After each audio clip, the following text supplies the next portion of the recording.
જો આપણે છેલ્લા લેક્ચરમાં ઉત્સેચકોની ક્રિયાવિધિ ઉપર અસર કરતા પરિબળ, એટલે કે જે કંઈ પરિબળો ઉત્સેચકની ક્રિયાવિધિ ઉપર અસર કરતા હતા એ બધા વિશેનો ખ્યાલ મેળવો હતો, બરાબર. એમાં pH, તાપમાન, પછી અવરોધક અને પ્રતિસ્પર્ધી અને પ્રક્રિયકોની સાંદ્રતા, એવા કુલ 5 મુદ્દાઓ જોયા હતા. હવે આપણે આજે ઉત્સેચકોનું નામકરણ અને વર્ગીકરણ સમજવાનું છે.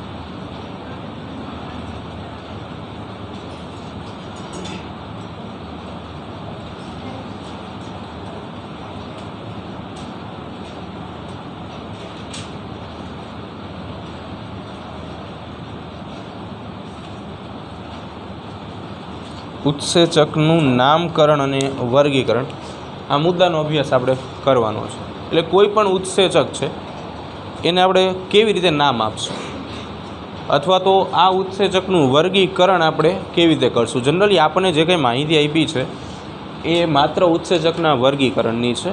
6 મુદ્દાઓ આપણે સમજવાના છે. આની અંદર 3 માર્કનો પ્રશ્ન પૂછાય કે ઉત્સેચકનું વર્ગીકરણ સવિસ્તાર સમજાવો, તો તમારી 6 મુદ્દા લખવાના છે, બરાબર.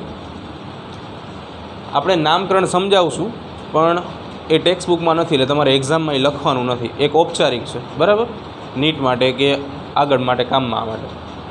વર્ગીકરણ વિશે આપણે જોવાનું છે. વર્ગીકરણ સાથે આપણે ઓલરેડી પહેલા ચેપ્ટરમાં આ શબ્દથી પરિચિત છીએ કે વર્ગીકરણ શું છે, તો કે લક્ષણોને અનુલક્ષીને આપણે કોઈ પણ ઘટકોને અમુક જૂથમાં વિભાજિત કરીશું, એને આપણે વર્ગીકરણ કહીશું. અહીંયા આપણે ઉત્સેચકના વર્ગીકરણની વાત કરવાની છે. આમ જોવા જઈએ તો કુદરતમાં ઘણા બધા પ્રકારના ઉત્સેચકો છે, પણ આપણે એને અમુક જૂથમાં ડિવાઈડ કરી નાખવાના છે. તો એના માટે વર્ગીકરણનો ઉપયોગ કરશું. તો એમાં એક અંડરલાઇન કરો કે ઉત્સેચકોને કુલ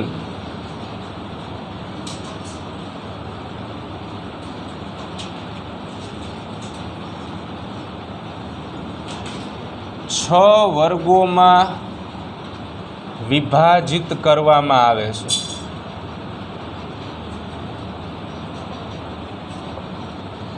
આ પ્રશ્ન પૂછાય 1 માર્કનો કે ઉત્સેચકોને મુખ્ય ખાલી જગ્યા વર્ગોમાં વિભાજિત કરવામાં આવે, બરાબર. તો 6 વર્ગો છે. આ 6 વર્ગો જ આપણે જોવાના છે, બરાબર. સામેની બાજુ તમને 6 જે પોઈન્ટ આપેલા છે એ બીજું કંઈ નથી, પણ આ 6 વર્ગો છે. બીજા નંબર ઉપર કે દરેક વર્ગને, આમ જોવા જઈએ તો ઉત્સેચકને 6 વર્ગમાં વિભાજિત કર્યા છે. દરેક વર્ગને 4 થી 13 સમૂહમાં વિભાજિત કરવામાં આવે છે. અહીંયા એક અંડરલાઇન બીજી કરો, દરેક વર્ગને 4 થી 13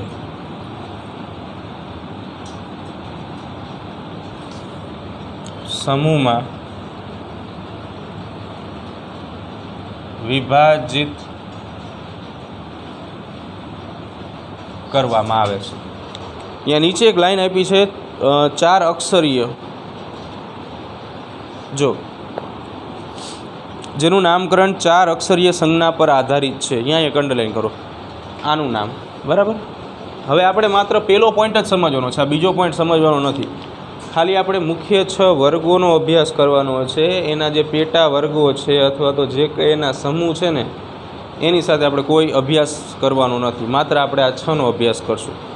હવે આપણો મુખ્ય મુદ્દો ઉત્સેચકોનું વર્ગીકરણ, ત્યાંથી શરૂઆત કરીએ.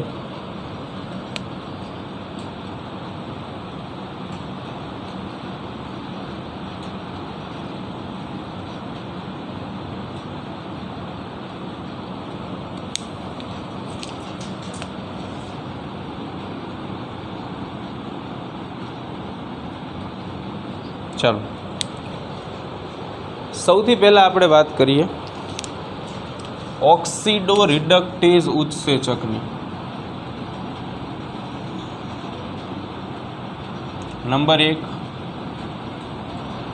ઓક્સિડો રિડક્ટેઝિસ અથવા રિડક્ટેઝ.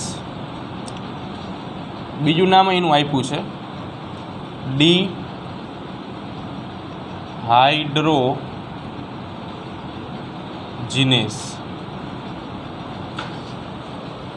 પહેલો પોઈન્ટ શું નામ છે? ઓક્સિડો રિડક્ટેઝ અથવા તો ડીહાઇડ્રોજીનેસ. આ 6 માંથી એક જ ઉત્સેચક એવો છે કે જેના 2 નામ છે, બાકી બધાને એક જ નામ છે. હવે તમે જુઓ કે એક શબ્દ તમે સમજો, પહેલો જ શબ્દ સમજો, ઓક્સિડો રિડક્ટેઝ. તો એની અંદર તમને બે મુખ્ય શબ્દ જોવા મળે, એક ઓક્સિડો અને બીજું છે રિડક્ટેસ. પહેલો જ શબ્દ છે ઓક્સિડો રિડક્ટેસ. એમાં તમને બે શબ્દ જોવા મળે, ઓક્સિડો અને રિડક્ટેસ. એટલે ઓક્સિડો શબ્દ જે છે એ ઓક્સિડેશન પ્રક્રિયા સૂચવે છે અને રિડક્ટેસ શબ્દ જે છે એ રિડક્શન પ્રક્રિયા સૂચવે છે. હવે આ બે પ્રક્રિયાનો તમે ક્યાંક ને ક્યાંક અભ્યાસ આગલા ધોરણમાં કરીને આવ્યા છો. ઓક્સિડેશન એટલે આપણે શું સમજીએ છીએ? કાં તો ઓક્સિજન ઉમેરાવો અથવા હાઇડ્રોજન દૂર થવો, એને શું આપણે કહીએ? ઓક્સિડેશન પ્રક્રિયા. તો ઓક્સિડેશનનો અર્થ શું થશે? ઓક્સિજન ઉમેરાવો અથવા હાઇડ્રોજન દૂર થવો. રિડક્શન એટલે એની ઊંધી લખી શકાય પ્રક્રિયા, એટલે હાઇડ્રોજન ઉમેરાવો અથવા તો ઓક્સિજન દૂર થવો.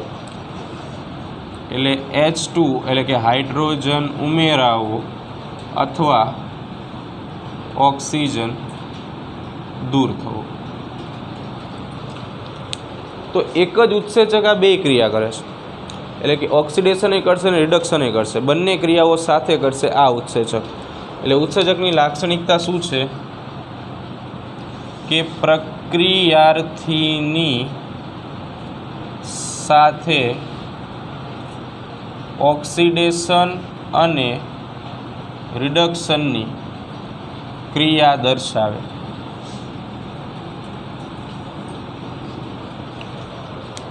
ઉદાહરણ જો મોટાભાગે અમુકમાં ઉદાહરણની જરૂર છે, અમુકમાં નથી. અમુકમાં તમને આપ્યા છે, અમુકમાં નહીં આપ્યા હોય.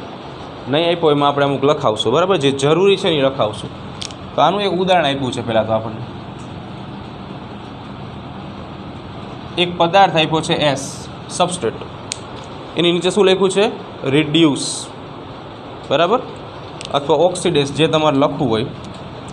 અત્યારે આપણે અહીંયા નીચે લખી નાખીએ છીએ રિડ્યુસ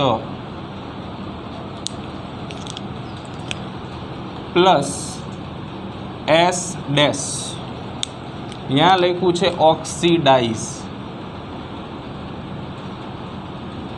मळ्યું? जो बे में ऊंधू लख्યું तो कोई प्रश्न नहीं.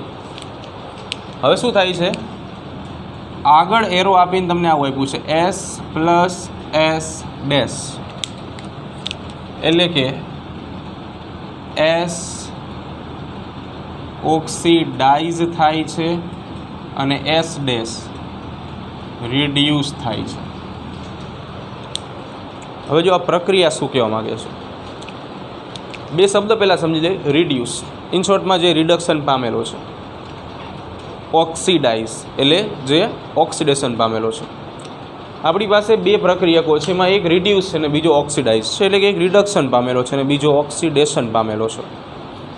जेवो आ उत्सेचक आपणे आ बंने साथे मूकशुं प्रक्रियामां, એટલે જે ઘટક રિડક્શન પામેલો છે એનું એ શું કરી નાખશે? ઓક્સિડેશન કરી નાખશે. ફરીવાર, ઉત્સેચક જેવો પ્રક્રિયાર્થી સાથે ભેગો થાય છે એ સમયે શું થાય છે? જે ઘટકનું રિડક્શન થયેલું છે એનું શું થઈ જાય છે? ઓક્સિડેશન થઈ જાય છે. અને જે ઘટકનું ઓક્સિડેશન થયેલું હોય છે એનું શું થઈ જશે? રિડક્શન થઈ જશે. એટલે કે બેય પ્રક્રિયા એક જ સાથે થાય છે, ऑक्सिडेशन और रिडक्शन. एटला माटे आ उत्सेचकने आपणे शुं कीधुं? ऑक्सिडो रिडक्टेस. बीजो शब्द शुं हतो? डिहाइड्रोजिनेस. डिहाइड्रोजिनेसनो अर्थ एवो थाय हाइड्रोजन दूर करवो. हवे तमे विचारो कि हाइड्रोजन दूर करवो एटले शुं आवे? ऑक्सिडेशन ज आवे. तो अहींया जे घटक रिडक्शन पामेलो हतो एटले के रिड्यूस हतो एनुं अहींया शुं थई जाय छे? ऑक्सिडेशन थई जाय छे.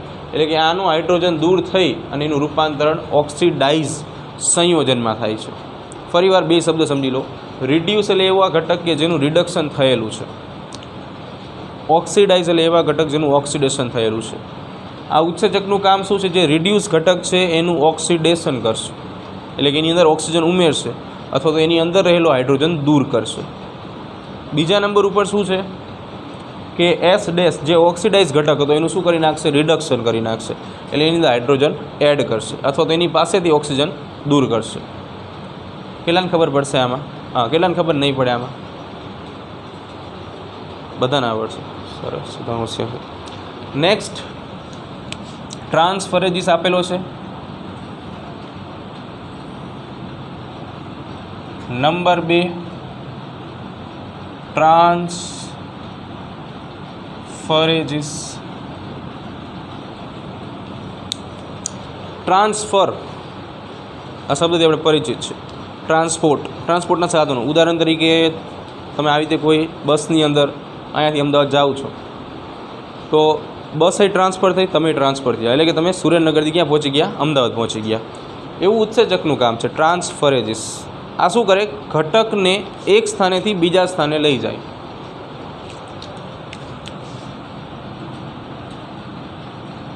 પ્રક્રિયાર્થીને એક સ્થાનેથી બીજા સ્થાને લઈ જવાનું કામ કરે છે. ઉદાહરણથી વધારે ખબર પડશે.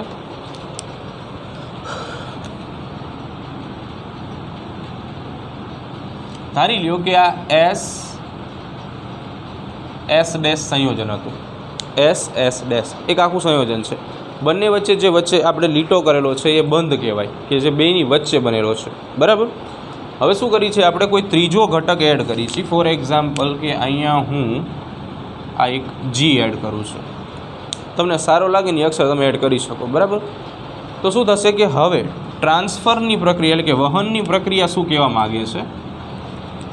તો જે આ જી છે ને એ જી આ એસની જગ્યાએ જોડાશે. એસ ડેશની જગ્યાએ જી એસ ડેશની જગ્યાએ જોડાશે.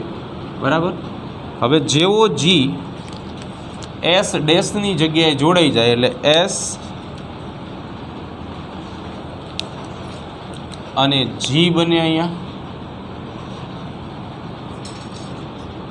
પ્લસ જે એસ ડેશ ઓલરેડી એસ સાથે જોડાયેલો હતો એની જગ્યાએ આવે છે, એટલા માટે એસ ડેશ મુક્ત થઈ જાય છે. તો કહેવાનો અર્થ એવો થાય ટ્રાન્સફર થયું, એક સ્થાનેથી બીજા સ્થાને લઈ ગયા, જીને એસ ડેશની જગ્યાએ લઈ ગયા અને જેના કારણે એસ ડેશ જે છે અહીંયાથી શું થઈ ગયો? મુક્ત થઈ ગયો.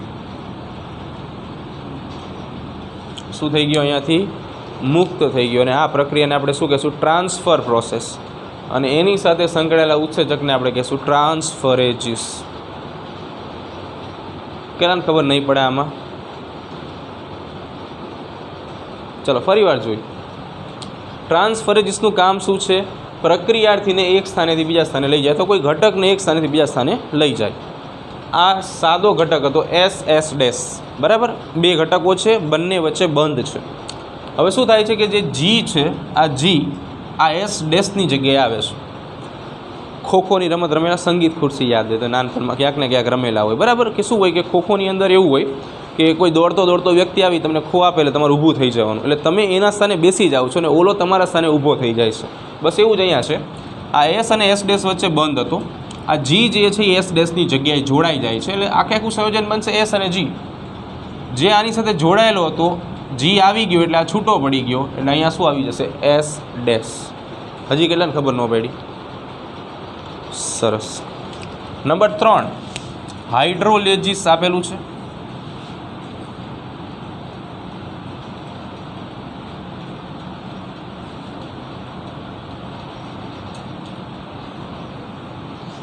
આ ઉત્સેચક બંધ તોડવાની ક્રિયા કરશે. પણ કયા કયા બંધ તોડશે? પહેલો પ્રશ્ન તો એ છે.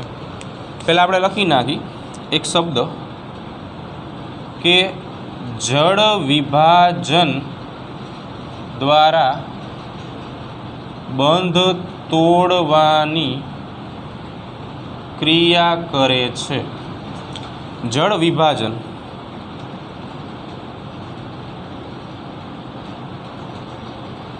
અંગ્રેજીમાં એને કહેવાય હાઇડ્રોલિસિસ. હાઇડ્રો એટલે પાણી, પાણી વડે વિભાજન એટલે હાઇડ્રોલિસિસ કહેવાય. હાઇડ્રોલિસિસની પ્રક્રિયા એટલે કે જળ વિભાજન દ્વારા, પાણી વડે વિભાજન દ્વારા બંધ તોડવાની ક્રિયા કરે. પાણી દ્વારા વિભાજન એટલે જળ વિભાજન, હાઇડ્રોલિસિસ. ઉદાહરણ કયા છે? એટલે કયા કયા બંધ તોડશે? તો એની અંદર અંડરલાઇન કરી નાખજો. કાર્બન વચ્ચે કાર્બન હેલોજન, એક્સ એટલે હેલોજન કહેવાય. બરાબર. કાર્બન હેલોજન વચ્ચેના બંધ તૂટે, બરાબર. આના સિવાય પેપ્ટાઇડ બંધ, એસ્ટર બંધ, ગ્લાયકોસિડિક બંધ,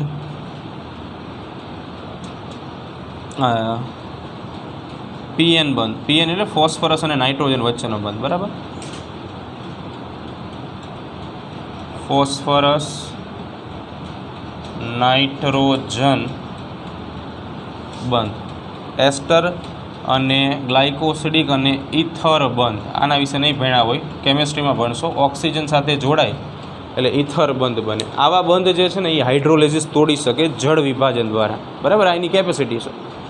ઉદાહરણ તમને આમાં નહીં આપેલું હોય પણ આપણે લખાવશું, બરાબર.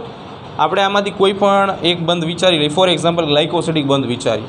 કોઈ ડાયસેકેરાઇડ છે વિચારો, ફોર એક્ઝામ્પલ સુક્રોઝ છે, ડાયસેકેરાઇડ સુક્રોઝ, બરાબર. તો એનું ઉદાહરણ આપણે અહીંયા લખી નાખી કે આપણી પાસે ડાયસેકેરાઇડ તરીકે સુક્રોઝ છે, એટલે કે C12H22O11. આને કહેવામાં આવે સુક્રોઝ, બીજા શબ્દોમાં કહેવાય ખાંડ અથવા તો મોલાસીસ. હાઇડ્રોલેઝ ઉત્સેચકો જે છે એ પાણી વડે જળ વિભાજનની ક્રિયા કરે છે. એટલે અહીંયા H2O મૂકી દઈ, પાણી આવી ગયું. એટલે શું થાય કે આમની વચ્ચે ગ્લાયકોસિડિક બંધ હશે, કેમ કે આ ડાયસેકેરાઇડ છે, બરાબર. એટલે એનું જળ વિભાજન થવાથી બે મોનોસેકેરાઇડ છૂટી પડવી જોઈએ, ગ્લાયકોસિડિક બંધ તૂટી જાય એટલે C6H12O6, C6H12O6. આ ગ્લુકોઝ બની ગયો અને આ ફ્રુક્ટોઝ બની ગયો. તો વચ્ચે રહેલો ગ્લાયકોસિડિક બંધ જે છે આપણે જે ઉત્સેચક વડે તોડ્યો એ ઉત્સેચક જે છે, એટલે અહીંયા આપણે ખાલી એ જ લખી છે, એને આપણે શું નામ આપશું? હાઇડ્રોલેઝ પ્રકારનો ઉત્સેચક. પડશે ખબર અહીંયા સુધી? કેટલાને ખબર નહીં પડે આમાં? સરસ. ચાલો ફરી એકવાર. હાઇડ્રોલેઝિસ શું કરે છે? જળ વિભાજન દ્વારા બંધ તોડવાની ક્રિયા કરે છે. જળ વિભાજન એટલે પાણી દ્વારા વિભાજન. હવે વાત આપણે એવી કરી, જળ વિભાજન દ્વારા બંધ તોડશે. તો કયા કયા પ્રકારના બંધ એ તોડી શકે છે? તો અહીંયા જો કાર્બન વચ્ચેનો બંધ તોડશે, કાર્બન હેલોજન વચ્ચેનો બંધ તોડશે, પેપ્ટાઇડ બંધ કે જે એમિનો એસિડની વચ્ચે બને એ તોડે, પીએન બંધ એટલે ફોસ્ફરસ અને નાઇટ્રોજન વચ્ચે બનતા બંધને તોડે, એસ્ટર બંધ કે જે લિપિડની અંદર જોવા મળશે, ગ્લાયકોસિડિક બંધ કે જે શર્કરામાં જોવા મળશે, અને ઇથર બંધ. આટલા બંધને તોડવાનું કામ કરે. એટલે આટલા બંધ ઉપર એ પોતાની કાર્ય પ્રણાલી દર્શાવી શકે.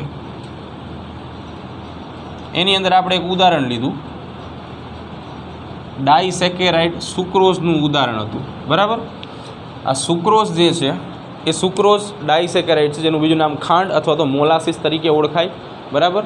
પાણી વડે, એટલે કે આપણે વાત જ કરી હતી, પાણી વડે વિભાજન થાય એટલે એમાંથી બે મોનોસેકેરાઇડના અણુ મળે, ગ્લુકોઝ અને ફ્રુક્ટોઝ, બરાબર. તો અહીંયા આમની વચ્ચે રહેલો આપણે ગ્લાયકોસિડિક બંધ જે છે એ તોડી નાખ્યો, અને એને તોડવા માટે આપણે પાણીનો અણુ વાપરેલો હતો અને એક ઉત્સેચક વાપરેલો હતો. તો આ પ્રકારના ઉત્સેચકને કહેવાય હાઇડ્રોલેઝ પ્રકારનો ઉત્સેચક.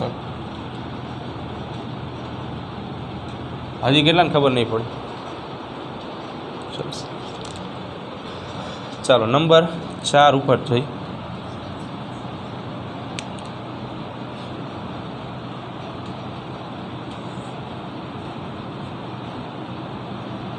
લાયજીસ મળ્યો. લાયજીસ એના પછી હશે. તો લાયજીસનું કામ હાઇડ્રોલિસિસ જેવું જ છે, થોડો કેવો ફેર છે. હાઇડ્રોલિસિસમાં આપણે શું કીધું? પાણીના અણુ વડે વિભાજન થાય અને બંધ તૂટે. અહીંયા પાણીનો અણુ વપરાશે નહીં, પણ બંધ તૂટવાની ક્રિયા થશે. બંધ તોડવાનું કામ કરે અને કાર્બન વચ્ચે નવા બંધ પણ બનાવે. ફરીવાર, બંધ તોડવાનું કામ કરે અને કાર્બન વચ્ચે નવા બંધ બનાવે. ચલો એક ઉદાહરણ આપણને જે આપ્યું છે ટેક્સ્ટ બુકમાં એ જોઈએ, વધારે ખબર પડશે. જો આવી રીતે કાર્બન અને કાર્બન એની સાથે એક એક્સ અને એક વાય જોડાયેલો છે. બે સંયોજકતા ભરાઈ ગઈ છે એટલે બાકીની બે આપણે આમ લીટાથી ભરી દઈએ. આવું એક સંયોજન છે અત્યારે તમારી પાસે. હવે શું થાય છે કે આ સંયોજનની અંદર આ ઉત્સેચક નાખીએ એટલે આ બંધ તોડી નાખે છે, આ બે બંધ તૂટી જાય છે. હવે તમે વિચારો કે બે બંધ તૂટી જાય એટલે એક્સ અને વાય છૂટા પડી ગયા. પહેલું કામ શું હતું? બંધ તોડવાનું કામ કરે છે, પણ અહીંયા પાણીનો અણુ વપરાતો નથી. તો એક્સ અને વાય જે છૂટા પડી ગયા છે એ એક્સ અહીંયા વાય સાથે જોડાઈ જશે એટલે અહીંયા બંધ બની ગયો પહેલો. બીજા નંબર ઉપર શબ્દ એવો તો કાર્બન કાર્બનના અણુઓ વચ્ચે બંધ બનાવશે. એટલે હવે જો અહીંયા કાર્બન અને કાર્બન, એના સિવાય જો આ બંધ સિવાય બે બંધ છે જે લીટા કર્યા ને બંધ, એને આમ દર્શાવીએ આપણે. કાર્બનની સંયોજકતા હોય 4, પણ અહીંયા જુઓ 1 2 3, આની 3, તો ચોથી કરવા માટે વચ્ચે દ્વિબંધ, એટલે કાર્બન કાર્બન વચ્ચે બંધ બને. એટલે આનું કામ બંધ તોડવાનું અને નવા બંધ બનાવવાનું. બરાબર, આ બની ગયું એનું ઉદાહરણ.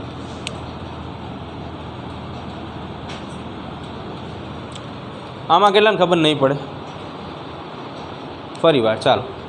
શું કામ કરશે? બંધ તોડશે. જે ઘટકો વચ્ચે બંધ તોડે એમાંથી મુક્ત થતા નવા ઘટકો વચ્ચે બંધ બનાવશે.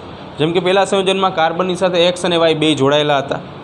હવે એક્સ અને વાય બરાબર બંનેના કાર્બન સાથેના બંધ આ તોડી નાખે છે, એટલે એક્સ અને વાય બે છૂટા પડી ગયા. તો છૂટા પડેલા બે ઘટકો હવે નવો બંધ બનાવશે, એટલે તમને પહેલું સંયોજન મળ્યું એક્સ અને વાય. હવે જે કાર્બન સાથે એક્સ અને વાય જોડાયેલા હતા એ છૂટા પડી ગયા, એટલે કાર્બનની સંયોજકતા ઘટી ગઈ. કાર્બનની સંયોજકતા 4 હોવી જોઈએ. તો સંયોજકતા પૂરી કરવા માટે વચ્ચે શું કર્યું આપણે? વધારાનો એક બંધ બનાવ્યો, જેને દ્વિબંધ કીધું. હવે હજી કેટલાને ખબર નહીં પડે? સરસ. Next number 5, આઇસોમરેઝિસ.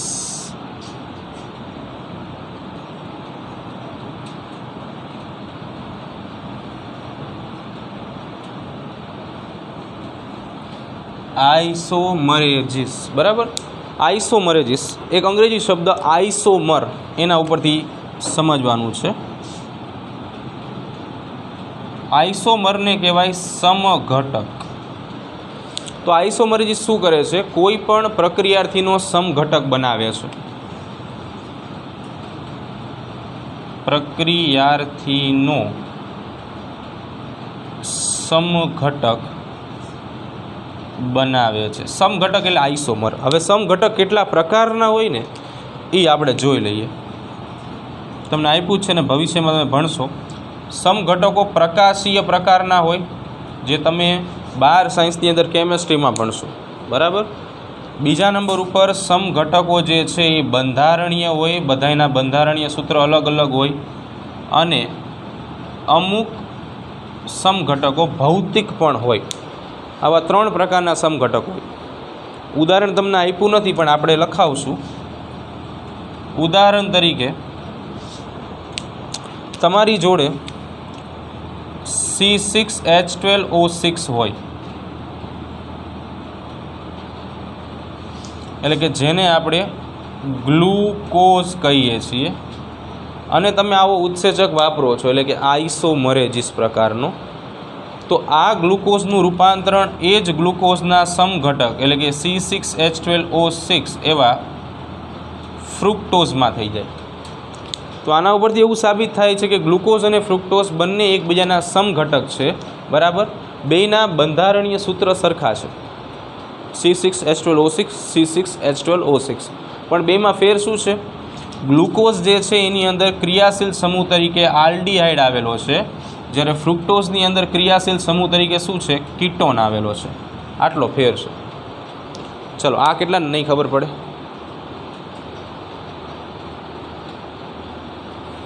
લાસ્ટ, લિગેઝિસ.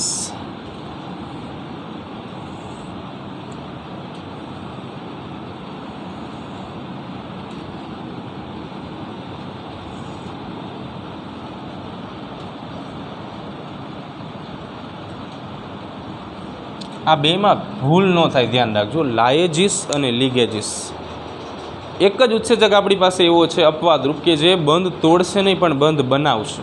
સારો માણસ શું કરશે? બંધ બનાવવાનું કામ કરશે. બંધ બનાવવાનું કામ કરે છે। કાર્બન સંલગ્ન બંધ છે, અંડરલાઇન કરો, એમાં જો ઘણા બધા બંધ આપ્યા છે। કાર્બન વચ્ચે બંધ હશે, કાર્બન સલ્ફર વચ્ચે બંધ હશે, બરાબર। છેલ્લી લાઈન હશે જો carbon oxygen, carbon sulphur, carbon nitrogen અને ફોસ્ફરસ અને ઓક્સિજન વચ્ચેના બંધ બનાવશે। કયા કયા બંધ બનાવશે? સૌથી પહેલાં કાર્બન સલ્ફર,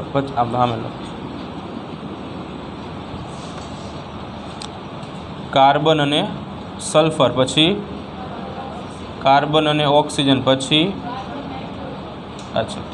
કાર્બન નાઇટ્રોજન, પછી તો આવા બંધ બનાવશે। CS એટલે કે કાર્બન અને સલ્ફર વચ્ચેનો બંધ।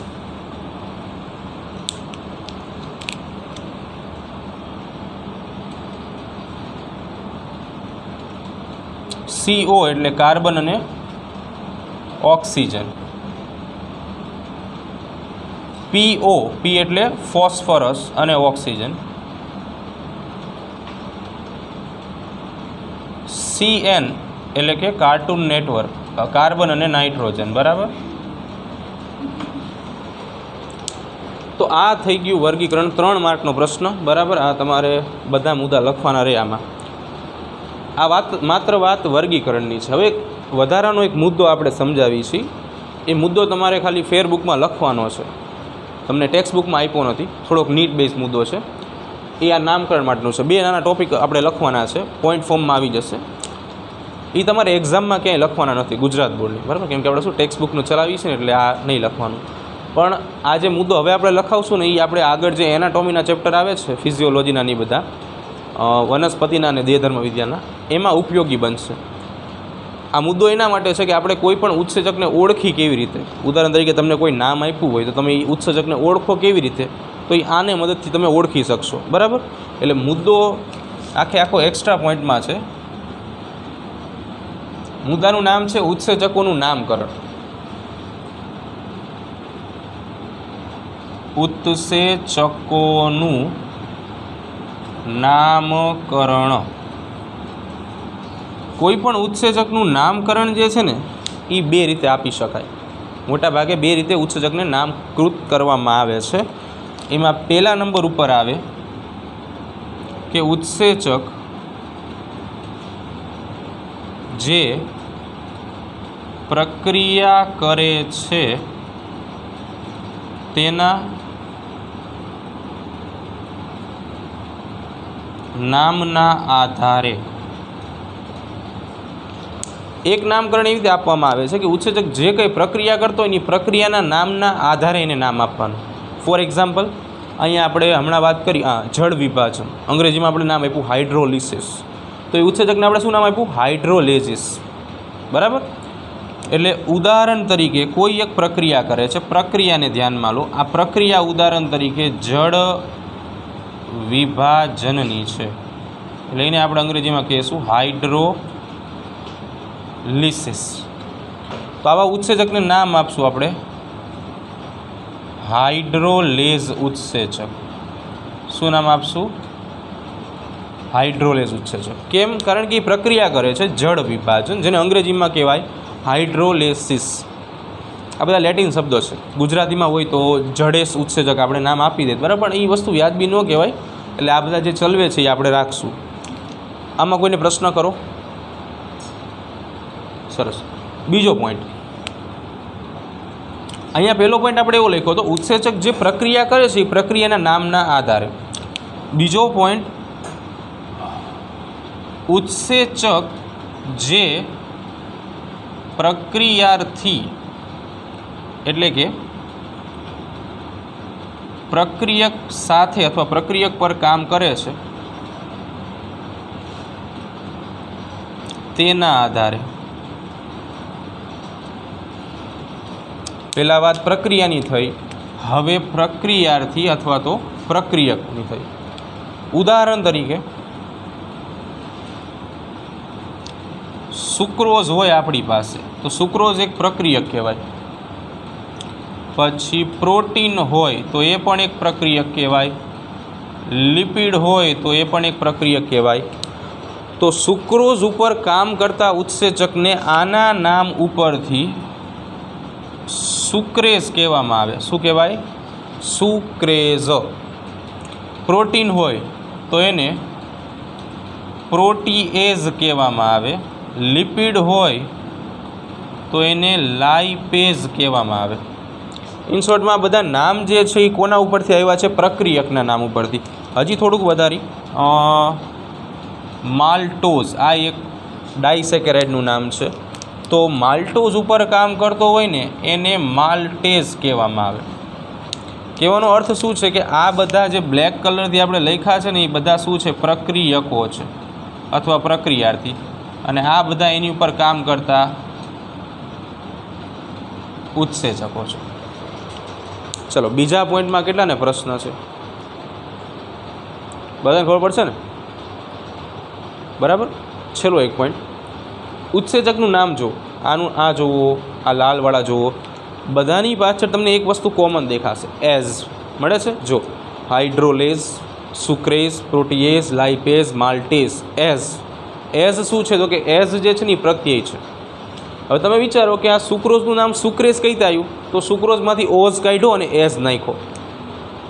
સુક્રોઝમાંથી ઓઝ કાઢી નાખો એટલે શુક્ર થઈ જાય, એઝ લગાડો એટલે સુક્રેઝ થઈ જાય. બસ અહીંયાથી આપણે એને ઓળખવાનું છે, આઈડેન્ટિટી. તમને કોઈ પણ નામ આપેલું હોય એ નામની પાછળ જો એઝ લાગે ને તો સમજવાનું એ ઉત્સેચક છે. નામની પાછળ શું લાગવો જોઈએ? એઝ. હવે જો તમને નામ બે રીતે આપી શકે. ઉત્સેચકનું નામ તમને જો ઉત્સેચકનું નામ તમને ગુજરાતીમાં આપેલું હોય, ઘણી વખત ઇંગ્લિશમાં પણ આપેલું હોય. જો નામ તમને ગુજરાતીમાં આપેલું હોય તો તમારે ખાલી એટલું જ જોવાનું કે એની પાછળ એઝ પ્રત્યય લાગેલો છે કે નહીં. અને જો ઇંગ્લિશમાં આપેલું હોય તો તમારે એઝ પ્રત્યય લાગેલો છે કે નહીં આટલું જોવાનું. જો ગુજરાતીમાં એઝ લાગેલો હોય અને અંગ્રેજીમાં ASE લાગેલું હોય તો સમજવાનું કે તમને આપેલું નામ એ કોઈ ઉત્સેચકનું નામ છે. પડશે ખબર અહીંયા સુધી? કોઈને પ્રશ્ન?